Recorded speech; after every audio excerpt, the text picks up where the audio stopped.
హైదరాబాద్ సిటీలో వీధి కుక్కలు రెచ్చిపోయాయి. ఖైరతాబాద్ నియోజకవర్గం పరిధిలోని శ్రీనివాస్ నగర్ లో ఇంటి ముందు ఆడుకుంటోన్న చిన్నారిపై వీధి కుక్కలు దాడి చేశాయి. ఇదే అంశానికి సంబంధించి పూర్తి డీటెయిల్స్ ని మా హైదరాబాద్ బ్యూరో చీఫ్ రమణ అందిస్తారు. రమణ, విశ్వనగర్ లో ఈ వీధి కుక్కల దాడులు అయితే ఆగట్లేదు. ఈ మధ్య మనం చూస్తున్న వరుసగా వివాదాలు కూడా కొనసాగుతున్నాయి. అంటే వీధి కుక్కలు చంపడం విషయంలో పెద్ద ఎత్తున చర్చ జరుగుతున్న ఈ నేపథ్యంలో మరొక ఇన్సిడెంట్ నగరంలో చోటు చేసుకోవడం కలకలం రేపుతోంది. ఖైరతాబాద్ లో లిమిట్స్ లో చిన్నారి చాంది వీధి కుక్కల దాడితో తీవ్రంగా గాయపడింది. ప్రస్తుతం ఆమెకు తీవ్ర గాయాలు కావడంతో ఆసుపత్రిలో చికిత్స కొనసాగుతుంది.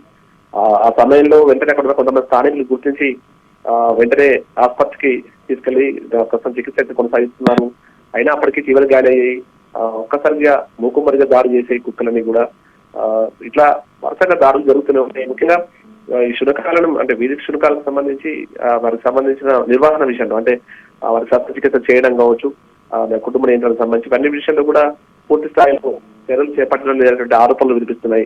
ఎక్కడైతే కుక్కల బెడద ఎక్కువ ఉందో అలాంటి వాటిపై ఫోకస్ పెట్టి తగ్గించాలని కూడా ఎన్నోసార్లు స్థానికంగా డిమాండ్లు వినిపిస్తున్నాయి. కూడా వాటి విషయంలో కొంత అధికార వర్గాలు నిర్లక్ష్యంగా వ్యవహరిస్తున్నాయి కాబట్టి ఇలాంటి వరుస ఘటనలు జరుగుతున్నటువంటి ఆరోపణలు కూడా వినిపిస్తున్నాయి. ఏదేమైనా ప్రస్తుతం చిన్నారైతే తీవ్రంగా గాయపడింది. ఆమెకి ఆసుపత్రిలో వైద్యులు చికిత్స కొనసాగిస్తున్నారు.